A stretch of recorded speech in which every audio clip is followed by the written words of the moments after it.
Chesterfield take the short trip down to Meadow Lane to take on Notts County tomorrow afternoon and do so off the back of a couple of wins which may, whisper it quietly, have reignited some hopes of a late dash for the playoffs. With the home side very much in contention for promotion, this has all the makings of another brilliant contest between these two sides. So today we're going to have a sit down, we're going to kind of have a bit of a preview to the game, what Chesterfield might look to do in kind of terms of tactically and things like that, what their lineup might look like, and all of that good stuff. But before we dive into that, just a little bit of housekeeping on my end. Apologies it's taken so long to get a second video out on this channel. Nearly 2 months, I think, since the first video went up. I've been working on some bits in the meantime, and a couple of videos that were kind of half done that never quite came to fruition. So apologies for that, and hopefully this is the start of a more consistent run of uploads on the channel. If you do want to keep up with me elsewhere, I am typically more active on places like Twitter and TikTok, etc, etc. So all those relevant links will be down in the description should you want to go and check those out. But with that out of the way, let's get straight into talking about this game. Notts County and Chesterfield. It's been an eventful kind of meeting and matchup over the past few seasons, and I'm not really expecting much different tomorrow. Very, very excited for this game and to talk about it here. So let's dive straight in, and on screen now and in front of you is Chesterfield's starting 11 from their most recent game, a 4-0 win away at Salford City on Tuesday. Now, that very much similar to the starting 11 from the previous game. Before that, another victory 2-1 at home against Newport County. The only change to the starting 11, at least, being Jensen Metcalf instead of Darren Oldacre. And I think all expectations should be that it should be a relatively similar story for this game down at Notts County. Really, the kind of main struggle that Chesterfield have had this season, and why they're kind of lagging behind a little bit in that race from the playoffs, is where some people may have expected them to be, has been the amount of upheaval they've had in terms of team selection. The majority out of their control due to injury, and then other players kind of being recalled early from loans, like Dylan Markande, for example, going back to Blackburn Rovers and then out on loan again to Leyton Orient, and James Berry, who left the club permanently to join Wycombe Wanderers in the January transfer window. So there's been a lot of upheaval for Chesterfield in terms of squad selection. That really has kind of shown itself kind of in some of the kind of rough patches that they've had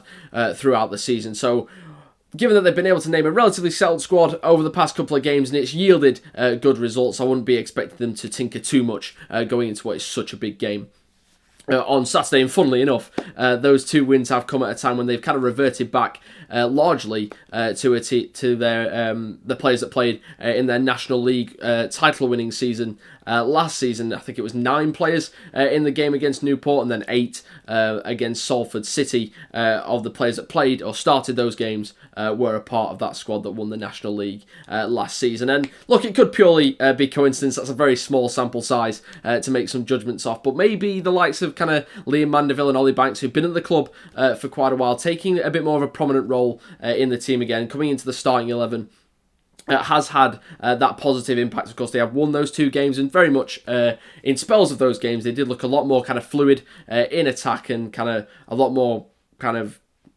there looked to be more cohesion, basically, and maybe just that was the effect of having some players that have played together for that longer period of time. Who knows? But that's all to say, and kind of the main kind of takeaway from that little bit of a ramble would be that not to expect too many changes from Chesterfield tomorrow. However, I think from what we've heard from Paul Cook and Danny Webb pre-match, in their pre-match press conferences, it's unlikely to be completely unchanged, particularly from what Paul Cook was saying. It certainly sounds like there's a couple who could miss out. And in terms of who they could be, Paul Cook is a manager that typically likes to keep his cards pretty close to his chest when it comes to discussing player availability going into games. So hard to make a concrete judgment, but just looking at it through a logical lens, you think the two that might be a bit touch and go would be Raheem Shackelford and Jack Sparks. They both went off in that win at Salford City, both then confirmed subsequently after the game to be injury-related substitutions. Now, Danny Webb kind of reveals a little bit more typically than Paul Cook in his pre-match press conference. Was pretty pre-match press conferences. Apologies, mouthful. When it comes to this sort of thing, and the takeaway was that Raheem Shackelford was kind of available possibly, and that Jack Sparks was a little bit more 50-50, but with no other kind of information or indication as to who else could possibly be a doubt. I think those would be the two that, if we are to see some changes for Chesterfield, might ultimately just miss this one. If that were to be the case, I think your two most likely replacements would be Janoy Donatian for Raheem Shackelford at right back, and then Lewis Gordon for Jack Sparks at left back. And to be honest, as good as those two players have been, particularly Jack Sparks been a brilliant addition since signing on loan from Peterborough United in January. I don't think for this game that could be too much of a disaster if Chesterfield do have to call on those players. But we'll talk a little bit more about that a little bit later on when we talk about that game in a bit more detail in terms of kind of how Chesterfield might look to approach it. And other than that, I think that could be the team that we see, the kind of starting 11. This starting 11 could be the team that we see from Chesterfield. I would be quite surprised if Jensen Metcalf dropped back out, having been kind of so promising coming into the side away at Salford. Arguably his best performance in a Chesterfield shirt. Shows some great kind of bite in midfield, some great creativity as well. I was very unlucky not to get at least one goal. Had a couple of decent chances. I think one that went just wide and one that was either deflected or saved. Can't quite 100% remember from memory, but yeah, very, very encouraging performance from Jensen Metcalf. I think has definitely earned the chance to kind of keep his place and go again for this game against Notts County. So that might be what we're looking at in terms of personnel for Chesterfield. Now, how will they approach it tactically? And this was a kind of not a massive part of Paul Cook's press conference. It was a passing comment and possibly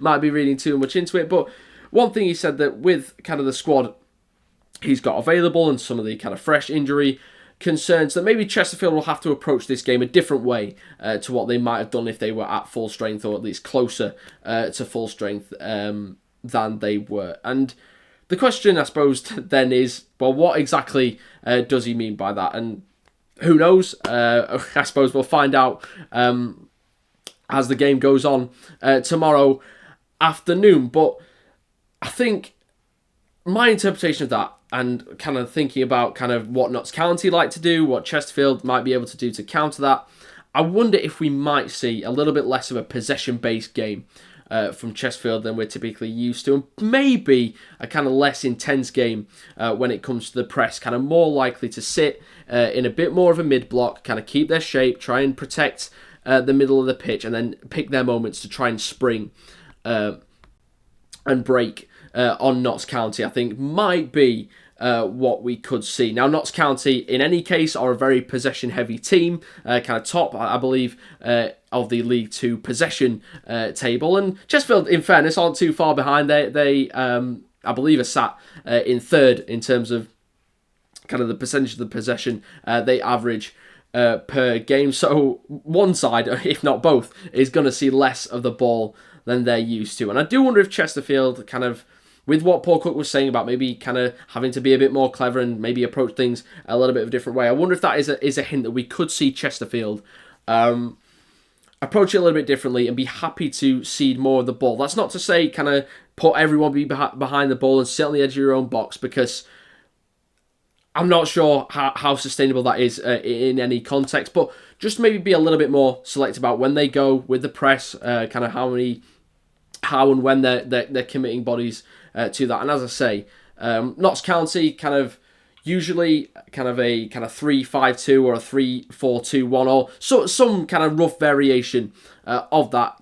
In any case, a lot of bodies typically in the middle of the pitch, and a lot of very gifted technical players in their midfield. I think Chesterfield, they wouldn't be unwise to kind of sit off and just try and protect that middle of the pitch with this bank of players here, and kind of that kind of 4-4-2 kind of mid block that you see from a lot of teams really. At the moment, it is kind of in vogue in terms of kind of out of possession tactical stuff. You see it from teams like Aston Villa, for example. So I wonder if that is the way we could see Chesterfield go about it. Sit off that little bit more, protect the middle of the pitch. Be happy to see less of the ball, and then look to spring forward. Now, if that is going to be the case, who are going to be the key players? And I think straight away there's one man that's going to have to play a big role, and it's been Peppel up front, I think. And I think actually he isn't the worst kind of profile and player to have if you're looking to play that way, because he is a kind of a physical forward, not afraid to kind of get involved in kind of those physical duels with defenders, look to run the channels, look to kind of hold players off and bring other players into play. So he is going to have to be the real focal point for Chesterfield, help drag them up the pitch, and then allow these three attacking midfielders of Mandeville, Banks and Dobra to come now and to get in around him, to try and flood that central area, which is going to be such an intriguing battle in there with so many talented technical players on show for both teams. Again, this could be a brilliant game, and I'm really looking forward to it. But Chesterfield try and get bodies, play off of Peppel, get these players narrow in and around the ball, and see what they can do. And then it will likely be up to the fullbacks of Donasian and Gordon to get up and kind of provide those extra numbers out wide. And that is where I think another one of the big battles in this game is going to play out. It's going to be between Chesterfield's wider defenders and Notts County's kind of wing backs, because they are the players that are going to provide the width, you would imagine, for Notts County in that kind of back five kind of formation. So really, it's going to be a battle of who is going to be able to kind of get up and down and control these flanks the best, which set of wide players are going to be able to do that. And where that's concerned, that's where I'm not overly concerned if it does end up that Shackelford and or Sparks aren't available for this game, because Lewis Gordon has shown he's very capable of getting up and down when he was playing prior to his injury that kind of I think suffered just before Christmas, just on the way back, and had a very encouraging start to life in a Chesterfield shirt prior to that. Shown he's very capable of getting up and down. Has got a very kind of sensible kind of defensive head on him in terms of knowing when to stay, when to go. So no concerns particularly there. And then Janoy Donasian, a little bit harder to tell exactly where he's at in terms of kind of fitness and his ability to kind of do what is a very taxing job, kind of running up and down for 90 minutes. But if you look at what he was able to produce at Ipswich Town, which was the club he played for prior to Chesterfield, that was almost his bread and butter, kind of getting up and down, arriving late, providing that overlapping option.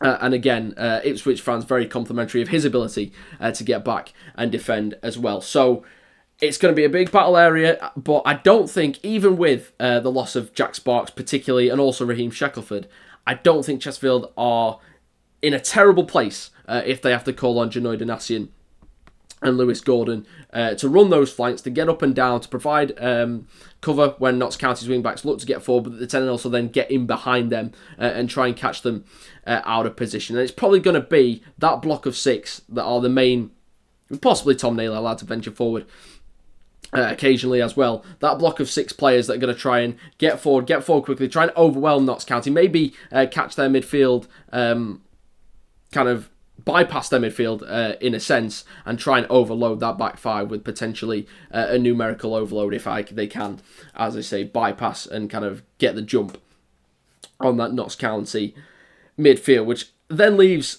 a very big job to do for this defensive block of four: Palmer, Grimes, Metcalf and Naylor. And of course, the kind of last kind of major battle I'm going to touch on in this is going to be Palmer and or Grimes against Alassane Jatta. Of course, the main man for Notts County, such a threat for them, scored, I believe, in the reverse fixture.